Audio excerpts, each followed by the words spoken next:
Good evening, everybody. Welcome to the Pits of Motor Chaos. This is your host, Dave. I got a line special guest, Paul Stender, jet car driver. How's it going, Paul? Good, sir. How's the weather out there in Wisconsin? I tell you what, it could be snowing last week, but it's hot this week. Just typical Wisconsin weather as usual. Been doing it for years, so I'm getting used to it. Yeah. So Paul, when did you first get involved in drag racing? First got involved in drag racing way back in 1996. Actually grew up, believe it or not, oval racing. Midgets, basically, we started off doing, ran sprint cars for a while, and got into snowmobile drag racing at first. On asphalt were some of the first guys to ever do that, and had a couple jet guys and thought that might be something kind of cool to do, and next thing you know, I had a jet car, and we started drag racing, it's Union Grove back in the fall of 1996, and kind of went on from there. So you say you started out with sprint car driving. You never did any outlaws? Yeah, I ran World Outlaws. I ran a sprint car, ran an outlaw sprint car, ran Knoxville Weekly. Back in the day, actually, my family actually has got a real big midget background, sprint car background. My grandfather actually both famous midget builder, engine builder, etc. Built his own engines from scratch, basically. Built a 6-cylinder Offenhauser replica and all kinds of neat stuff like that. So, grew up around racetracks my entire life. So, racing was in our blood in our entire family on my mom's side, basically. My mom was Pat Stender. She was president of Badger Midget Association here in Wisconsin for years. And man, I know some prairies since I was as long as I can remember, basically. So, pretty good life when you're a kid and going around racing and stuff like that, and it's never stopped since then. Yeah, I was like 4 or 5. My dad started taking me to the Union Grove, Great Lakes Dragway, and Indiana for US 30 drag strip. Now he used to take me to Santa Fe Speedway too to watch the midgets and the World of Outlaws and sprint cars. That stuff is some neat stuff. It's hard on your body. I tell you what, I've had some pretty good, I hate to say it, but pretty good crashes over the years and those things. That's why I thought I'd probably start doing something a little safer. And I'm not really sure that going 300 miles an hour in a jet vehicle is a lot safer, but at least you don't have to run over somebody's wheel doing it at the same time. So it's a little different, needless to say.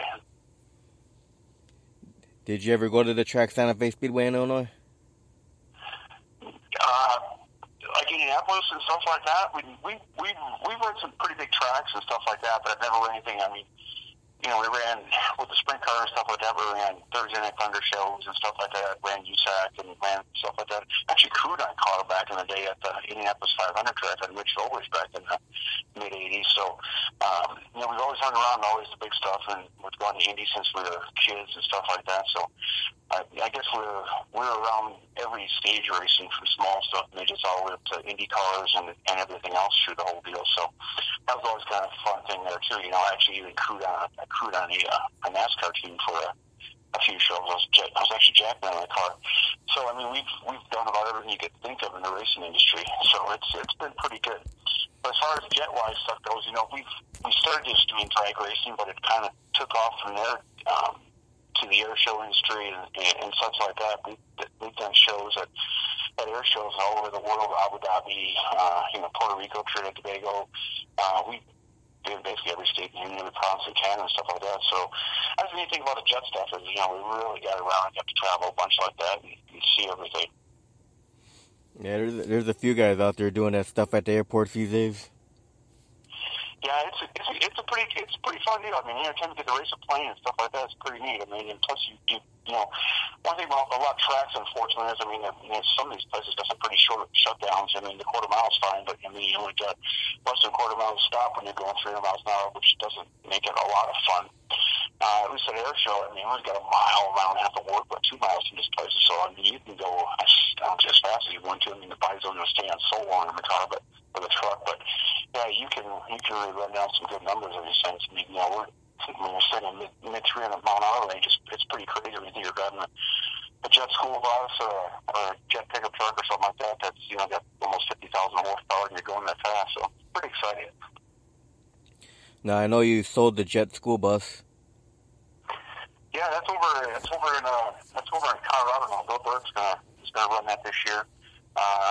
He had the pilot truck he got from us years ago. Actually, did a real good job with it. So yeah, I'm looking forward to him doing a real good job with that this year, and really, hope to get the thing back out there again where it belongs, front and center. That was always such a popular vehicle, and I mean the kids just loved it. When we did shows with it a couple years ago, when we always did school displays with it, and for the air shows and stuff like that, getting kids out there, kind of like Mike Rowe does, more people are doing that now, taking kids out there and getting some industrial type skills, learn how to weld, learn how to work on things, learn how to build things. It's just, there's a lot more out there for kids than just going to college and sitting by the computer all day. They can go out and work with their hands and do some really cool stuff. And we tried to really push that with the jet bus when we had it out there. And it really worked well. Kids really like that thing. Like I said, anytime you got a 3-mile school bus, it's going to be pretty cool. Yeah. So when you were a kid, did your dad ever take you to see drag races? Yeah, I tell you what, it's kind of funny you mention that, but yeah, my mom was a circle track one. She went to the midget races, sprint car races, big car races when we were kids.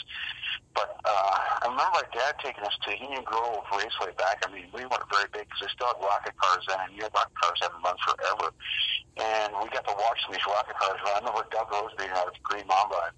I mean, that goes back, how many years ago, 70s, but it was just, I just remember that being a kid, and those rockets and stuff like that were just really cool. I think part of it probably stuck in my head over the years, and we never really got back to the drag strip until we started, and this is kind of a funny story, too. The way we got the drag racing, basically, is I had a real big snowmobile dealership in Big Bend, Wisconsin. Actually one of the top 10 in the world at one time there. But we started racing snowmobiles on asphalt back in the day when it was just started, 94, 95. And we started at Union Grove, and then they started booking us in for these night thrill shows and stuff like that.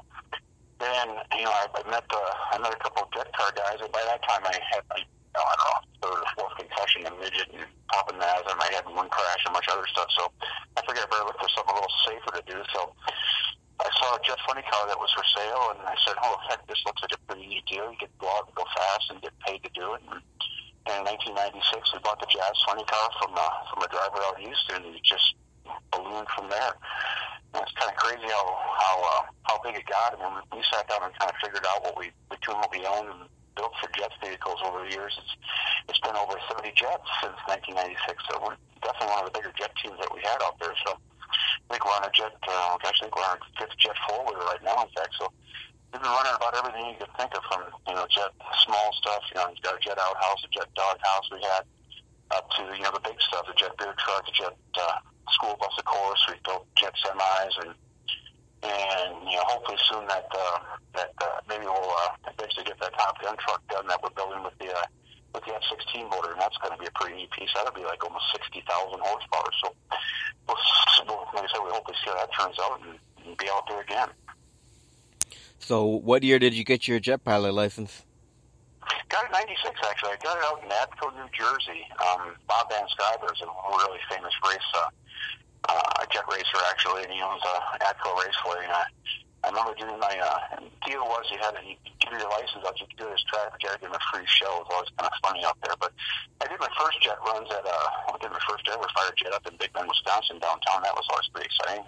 Fire truck, sheriff, everything else showed up. And we did our first jet vehicle runs at Union Grove, and put down a bunch of laps, but to get our license, we had to go out east and do it. And I said around to New Jersey and got that done right away. Did my 12 passes and got our license, and we were traveling. I mean, we were every weekend, every state in Union you could think of. That's the neat thing about jets.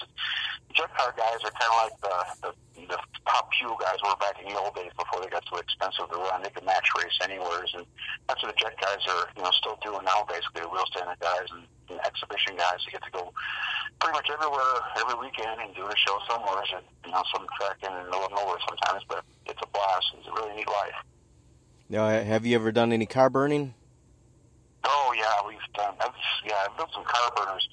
We've even burned stuff on the jet school bus with that J39. Talk about trying to blow stuff away. It kind of reminds me of that Mythbusters episode where they try to pull a car behind the 747. It almost does the same thing. You're just moving so much air, but Yeah, we built our burn stuff behind, the jet four-wheelers, of course, the jet pickup, and even the big jets, too. But, yeah, that's kind of a blast, too. It makes a big mess. And can't beat Doug Rose. I mean, Doug Rose at Green Mamba, he's definitely the best out there doing that nowadays. But it really is kind of fun. Night of throw shows at circle tracks. You meet a lot of people, and it kind of brings you back to your roots at the circle track stuff and such like that.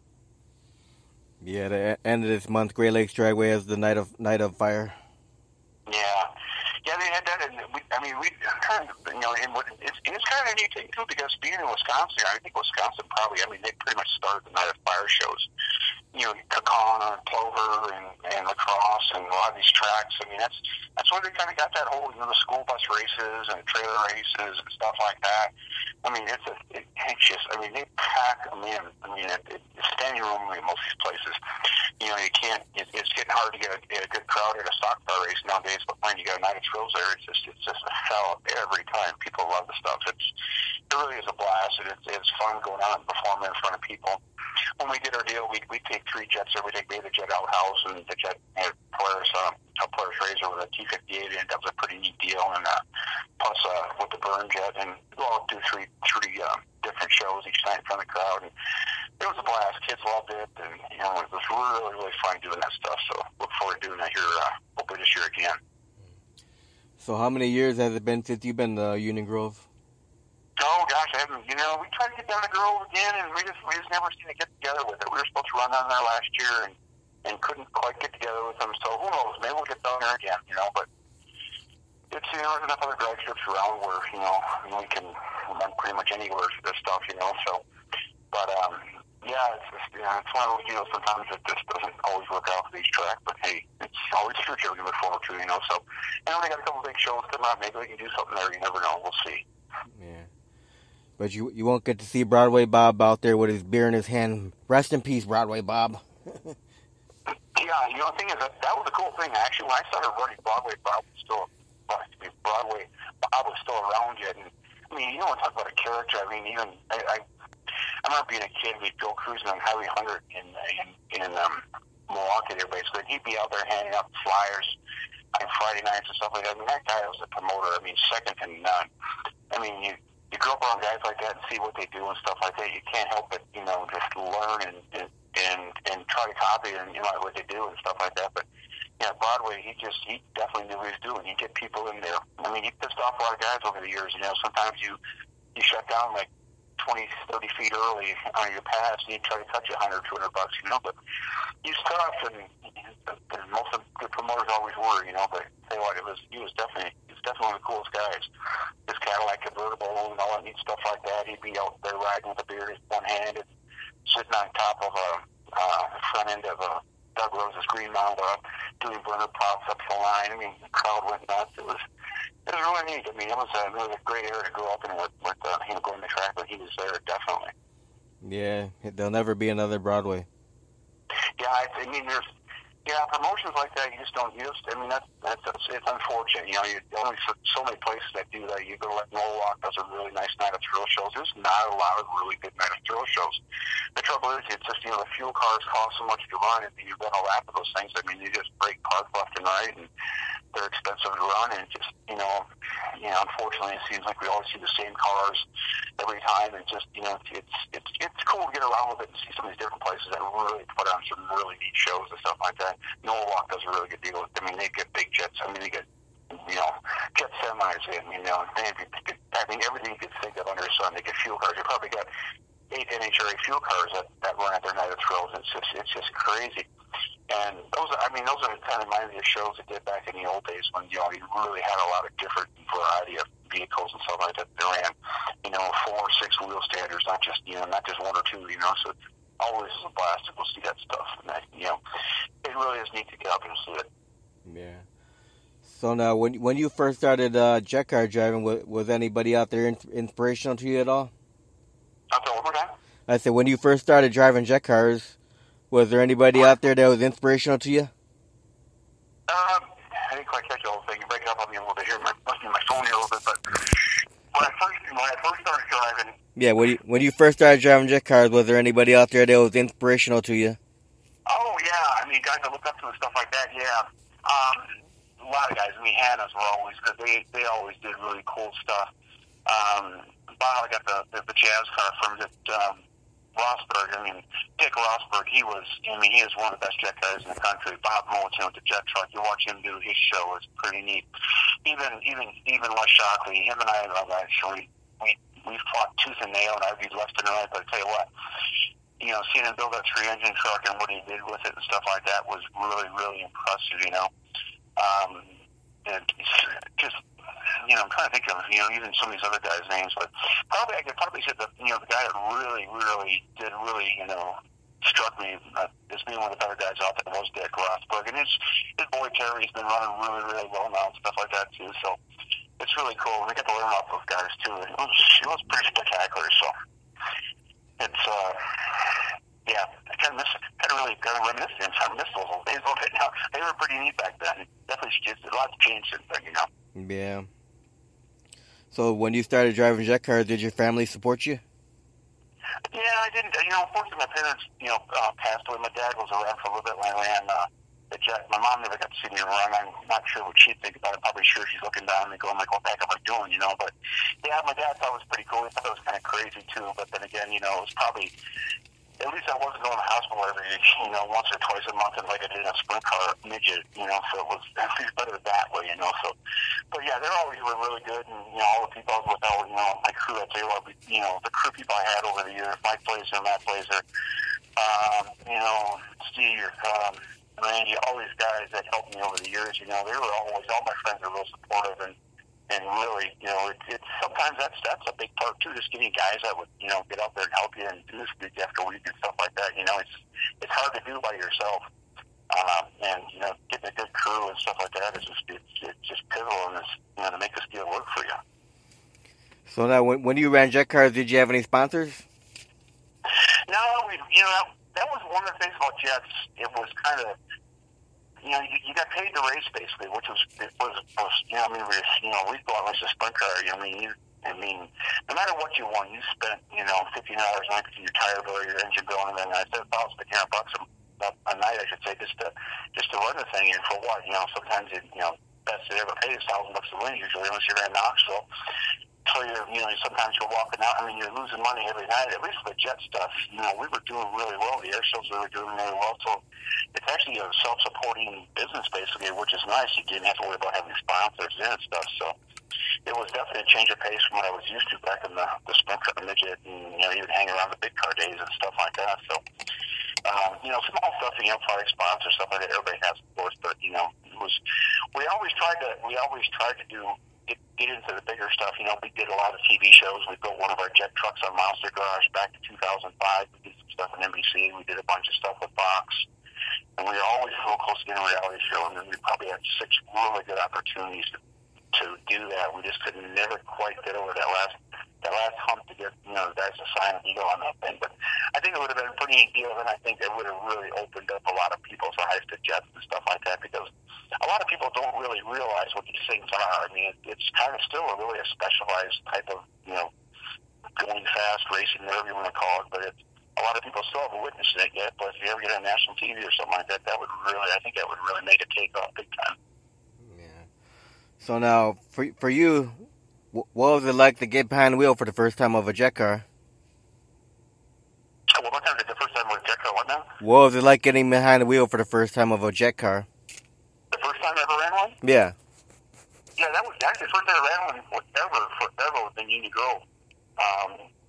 We bought it's kind of a funny story.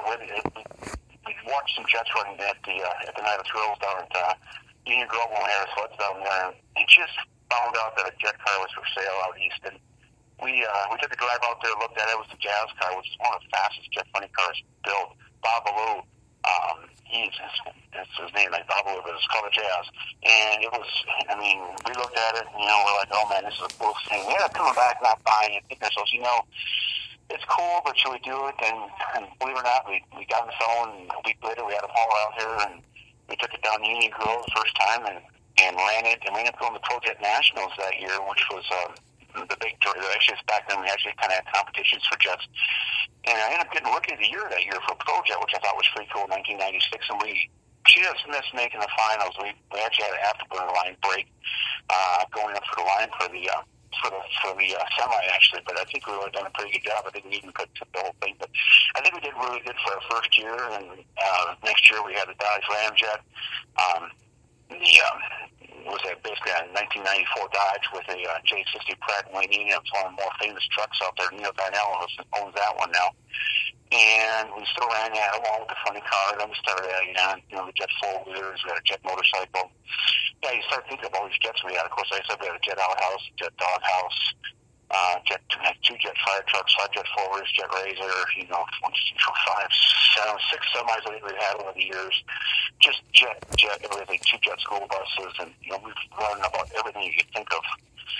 I always tell people, he said, what kind of jets do you have? I said, what kind of jets haven't we have? It's probably a little easy to say. Kind of crazy, but.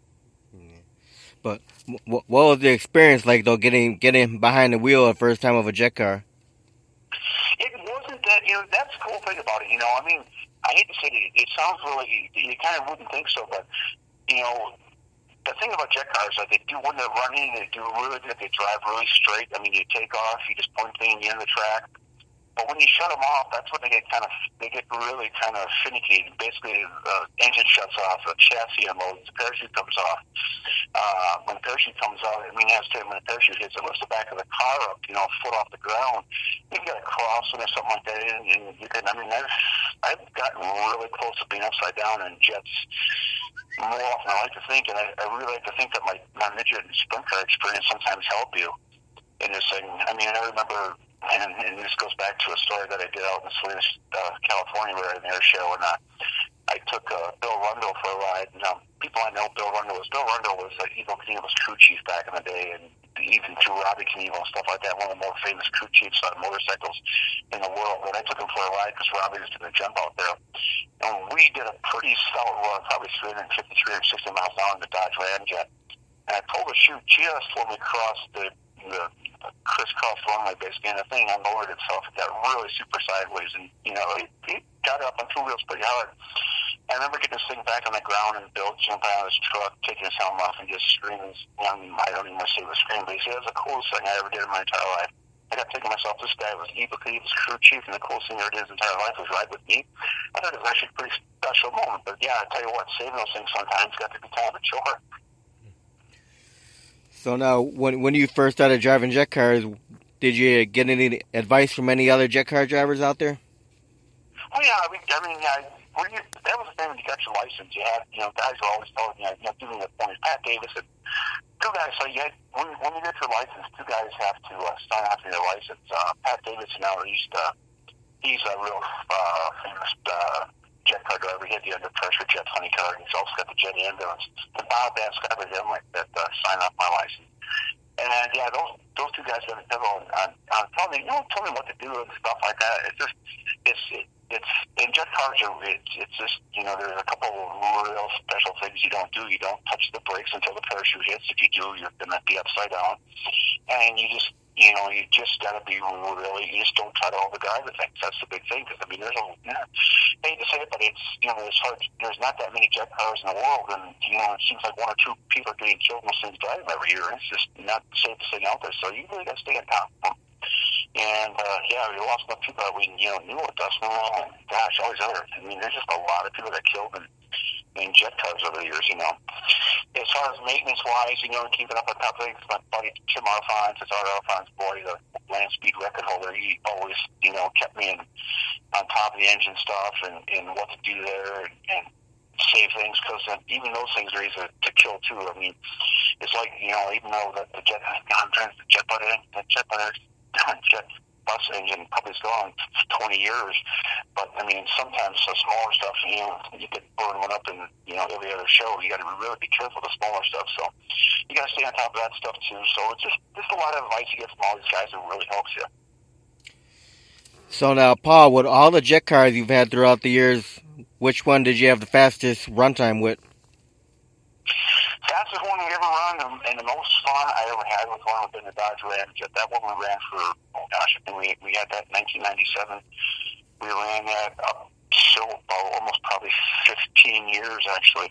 Ran 397 miles an hour with that one on the air show, which we had a show that we ran year before that, actually, that the body basically, the hood failed. We used to have a DTS fiberglass hood. It was a 94 Dodge Ram, and the hood failed. Actually, the air pressure got in and pushed it down, broke it, and took the whole front of the truck off. It basically looked like it had a really bad head-on collision. It was just the air pressure ripping all the body parts off it. But yeah, that was definitely the most fun one to drive. I mean, it had its moments too, but it really was a blast. And tell you what, it was the fastest thing we had for a long time. And that thing really ran good. It was just that's the one I really miss driving. I'll tell you that. I'm sure that Neil Darnell has that out in Missouri. He definitely loves that thing. So now, what kind of fuel did you run on?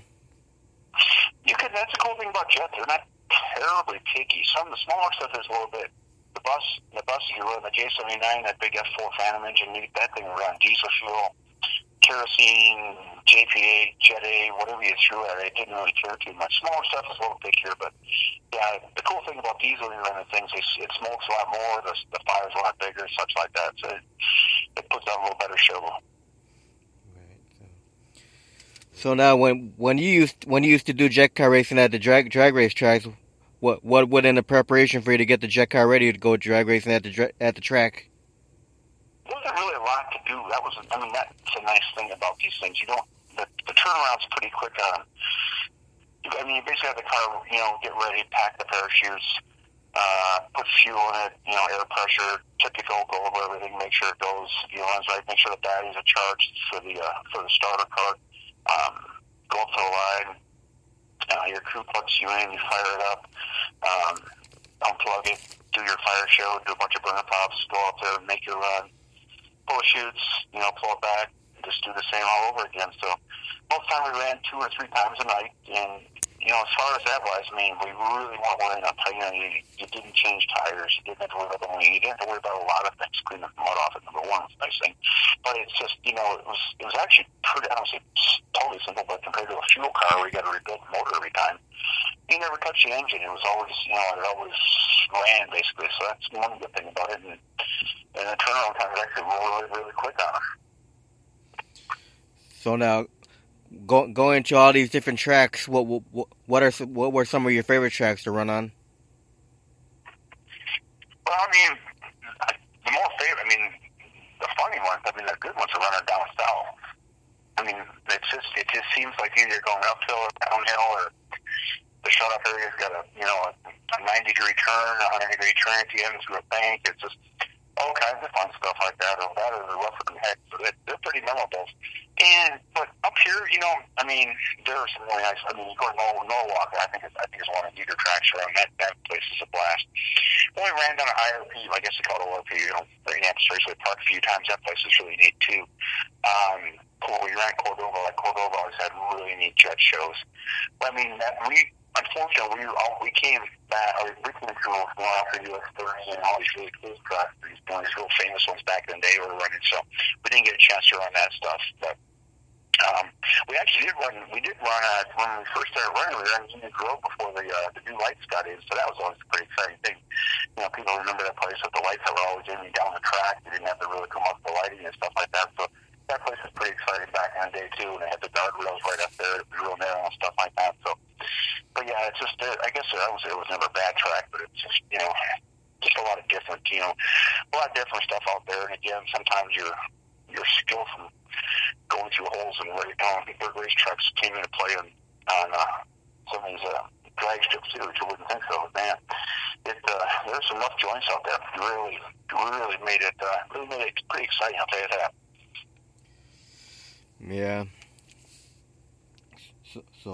So you said currently you're gonna build a jet car? Well, we're kind of in the middle of redoing. In the middle of some things that we got to finish up here first before we get back into our jet trucks and stuff like that. So it's hopefully we'll have one out here toward the end of this season, and some new stuff that we're looking at too for next year. So we're just kind of in in between year, I guess, this year, in between last year and this year, going through some stuff here right now. So, but yeah, we're going to be back out there again, just a matter of time, and we're going to have some cooler stuff yet. So I hope everybody looks forward to us and keep an eye on our Facebook page. We're gonna have some more stuff coming out on that hopefully soon, and I'll be out there again. So a lot of fans out there. We've met we've met a lot of people over the years, and really got some really good people that follow us over the years, and really look forward to seeing it out there again. Yeah. So now, what would you consider to be some of the milestones of your career? Milestones, gosh, I don't know. The thing is, we really, I consider, I probably got milestones and more in my oval track stuff. I mean, I did really good. I got rookie year in Badger, once won an A-Main back in the day when it was hard to win an A-Main at Sun Prairie, and did really good there.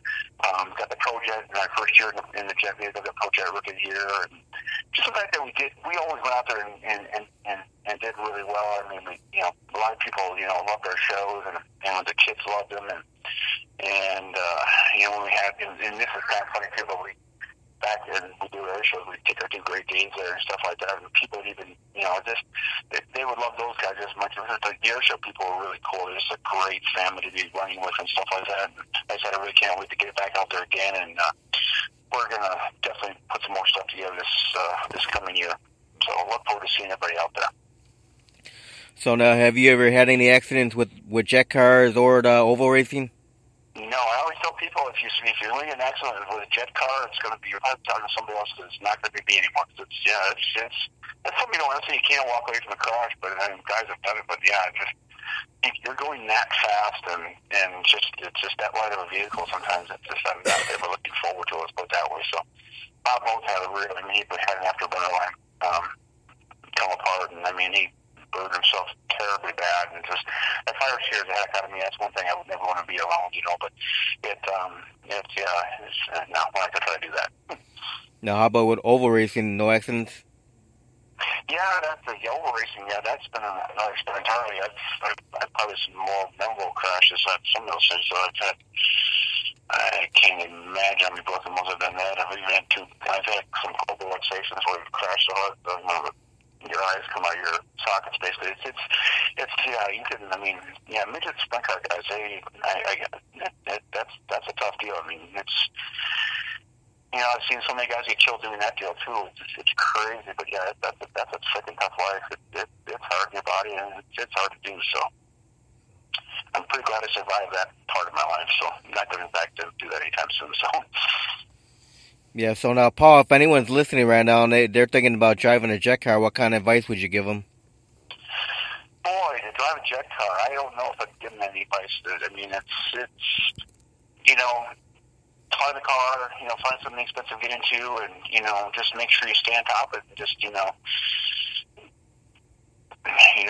learn and be easy, and don't ever hit the brake for a hit parachute. That's all I can tell you. That's the best thing, but, yeah, it is really fun. There's a lot of guys who get into it. There's guys that run every weekend and stuff like that. It really is a fun deal. It really is. Like the exhibition motorsports, the wheel standers, jets, not even some of the tool guys that run exhibition stuff and such. It's a pretty neat life. You get to go out there and have fun. It's you're famous every weekend, but you sign your name a whole bunch of times. It really is a blast, and it's really kind of a neat thing to look forward to. So, yeah, if anybody's looking into it, look me up. I'll give you some advice on it. So now, do you have any hobbies outside of racing? Not much, to tell you the truth. That kind of was it. We built bikes for a while too at the shop. We always kind of did a lot of neat stuff. Snowmobile, motorcycle. I grew up around snowmobiles my entire life, but that's really about it. It's always been racing, and that's the thing when you kind of grow up in a racing family. And your weekend out for you to go to a racetrack. What are we doing this weekend? We're doing a racetrack. It's just you can't get away from that stuff. So it's one thing you find yourself doing all the time. And race people really know what I'm talking about because it's hard to once you're blood, it's hard to really ever get it out. It probably never happened. You're going to fall forever. Now, when you used to drive jet cars at the tracks, was there ever a greatest competitor for you? Competitor? A greatest competitor in jet cars. That was one thing. We only raced side by side. I only had a jet funny car for a few years. That's really the only time I raced side by side. Then we got all specialized stuff, jet trucks and the jet oddball stuff. We always ran solo classes. But back in the day, I'll tell you what, Fran Tepler down in she was at Union Grove. She was always tough. Every so often, Grace Danny Sullivan would race us against a dragster or something like that. Billy Mateo, I mean, these guys, and Billy Mateo he was the fastest jet guy out there. I remember watching him go through the lights. I mean, they shut the light. I didn't see how fast he went, but it was just stupid fast, that thing went. But yeah, those guys, it was, we raced. I never raced, the thing is, I never really raced against Rosberg. It's one thing I really wish I had a chance to do, but never get a chance to race against Dick Rosberg. But like I said, Freddie Sibley Jr. with the Hooters car back in the day, we always ran against him in a lot of shows, and even Dustin with the Rock and Roll Thunder car before Franny had it too. So it was, a lot of those guys that ran against us, good memories, definitely. So now, Paul, if you were able to do time traveling, go back in time, would you do anything differently? No, probably not. I would try not to crash as much as I did, to tell you the truth, because, boy, when you get to my age now, I really get sore in the morning and you wake up. It's just like, yikes. I've got just a little over 30 broken bones now, so it's like, yeah, you'd start feeling it. But, yeah, I tell you what, if I could time travel, I wish I could go back to, kind of the 60s. I think that would have been a lot neater era back when Arfons and Breedlove and those guys were running, the land speed cars with they were buying brand new jet engines for $300 at surplus sales and stuff like that. That'd been the real fun deal to do, But yeah, as far as going back to anything else, yeah, I'd probably change a few things, but not too much, You gotta you learn as you get older, so, but yeah, everything went pretty good. I'm pretty happy. Okay, now, what would you consider to be your favorite food to eat? Food? I had right before you, Chinese. I love it. I have General's chicken. It's just like my favorite thing. That's where that's my cheat meal for my diet right now. But yeah, that's my that. And Red Bull, of course. Yeah, I live on Red Bull too, so I'm kind of yeah. I just can't probably do it already. So sounds like it probably too, but yeah. What you said? Red Bull? Oh yeah, I love Red Bull. Yeah, yeah, Diet Green Red Bull. It's the best stuff in the world. So yeah, I can live in that stuff. So don't sleep very much. But yeah, it's anybody that knows me can tell you that too. It's always whenever you see a picture of me, I've got a can of Red Bull in my hand for some reason. So crazy. So Red Bull would be your favorite beverage? Yeah, big time. Well, at least during the day, favorite beverage, put it that way. So right. Now, do you drink alcohol at all? Yeah, I like that Mexican beer where you put limes in. That stuff's pretty good too. So we just won't tell anybody that though. So yeah, good stuff. Okay. Now, do you have a favorite movie of all time? Oh my gosh, I'll get personal. Holy smokes. Yeah, probably. Yeah, I've got this big thing about. I'm really into Cold War stuff, nuclear war stuff. So probably it'd be like Fail Safe, Dr. Strangelove, Day After, any of those kind of movies like that. I'm really kind of apocalyptic movies and stuff like that. I really like that stuff. So yeah, Dr. Strangelove's kind of my favorite movie of all time. That's really kind of neat. So I like that one. What's your favorite music? Oh gosh, I can't say I really have any. Things I don't say I don't listen to music very much, but I usually have a talk radio station on. It must be I'm getting old, but I've been listening to talk radio for the last 20 years. Probably that's all I listen to. Rock Bellion on WISN, a bunch of Rush Limbaugh and stuff like that. So yeah, probably try kind of aim toward that side of the radio station. So yeah, but yeah, as far as music wise, not very often. Audible books when we travel across the country. Audible is my favorite friend. I listen to so many books over the years. It's crazy, but yeah, it's more stuff like that keeps them like the music does. So now, if you weren't driving jet cars, what do you think you'd be doing? Oh, I'd probably still be doing snowmobile stuff. Yeah, I would imagine. I started doing snowmobiles when I was 13 years old, and I still kind of do it a little bit today. I've never ever gotten out of it. We got to a point where we were one of the biggest power sport dealers, bottom dealers in the world at one time, and big salvage yards and stuff like that we had for power sport stuff. And yeah, I probably would still be doing that. Probably still will always do that till the day I die. Most likely, never gonna get away from it. All right, now what would you consider to be the fondest memory of your jet car career? Oh gosh, let me think. What would that be? I'm not sure if oh gosh. I remember, and probably what I thought was one of the coolest things that I ever did. We were out at Bangor, Maine at there's a big guard base there, and we were doing the air show out there. This is probably when I first had the Ramjet, like 87, or 97, 98. And the plane they had when you race, actually, you always race against an airplane, was they had to race against a KC-135. Now, everybody knows aircraft that's the real big, Boeing refueler. So basically, I'm sitting down the runway with my jet truck running. I just waited till it got dark because I knew it was overhead there because it basically blocked out the sun and took off and landed on the runway. And of course, he said, I'm going to come in full flaps and I won't be going that fast. Well, he lied. So, yeah, we ended up beating him at the end, but it about killed us. And that was probably my most memorable run ever in a jet vehicle because it was one of those that you want, holy smokes, I'm still alive after this deal. But it was just a blast doing something like that once. You just don't get a chance to do something like that ever. So that's my most memorable one by far. All right. So do you have a most embarrassing moment of driving jet cars? Oh, I can. Yeah, there's probably I can't list as many of those. I mean, the real good one is when you run out of fuel in the line. I mean, you do a big fire show. You really get into it. Do this giant fire. Pull to the line. The light goes green. You take off, and it goes like 30 feet, and it runs out of fuel. And you just, it's that you go. You don't even say where you go, but yeah, stuff like that. It's always been like, yeah. And I've done that probably 3 or 4 times. So I actually had one time too. I had a parachute fail on the way too. That was not more embarrassing. It's more kind of scary. But we're in air show at Augusta, Georgia, and I was actually watching the airplane I was racing more, and I was watching the runway. And by the time I looked down to see where we were at the runway, we were about to the end of the runway. Hit the parachutes. The parachutes never did hit. When I was on the runway about 200 miles an hour and going to the airport fence. Luckily, they had a golf course on the other side of the airport, so I made it through the tree line and 3 sand traps before I made it to almost to the clubhouse and I finally stopped. So that was not real, that could probably go memorable and embarrassing most likely. But yeah, we ended up pulling the thing back through the road back, the freeway, not the freeway, but the main drag back to the airport because we couldn't get back to the airport property. It was pretty crazy. Yeah, it is pretty crazy. What was going through your mind when that happened? The thing is, I used to have monster truck too, and I broke my back in my monster truck only a year or 2 before that. Crushed my L1 vertebrae pretty bad, actually. And I just remember going through this and saying, this is just going to really hurt. And it really did. It was one of those deals where it's just like all of a sudden it kind of woke it all back up again, too. And it's just, that was about my main thing. Just like, oh, get up there and walk out of this thing. So that was about it. But yeah, you're so busy trying to save yourself, you don't really have time to think about much else. You have to think about when you crash like that. So. Yeah. So now, if people are listening, want to follow you and see what you're doing, like with any jet car, what's the best way for them to follow you? Well, we're in between websites right now because of going through a pretty nasty divorce right now. So most people probably know that right now. So it's just a lot of stuff's up in the air right now. But my Facebook page is probably the best spot to go to. Just type Paul Stender up and you can pretty much find it pretty easy. That or my email address, jettruck@AOL.com. You're welcome to send me an email, jettruck@AOL.com.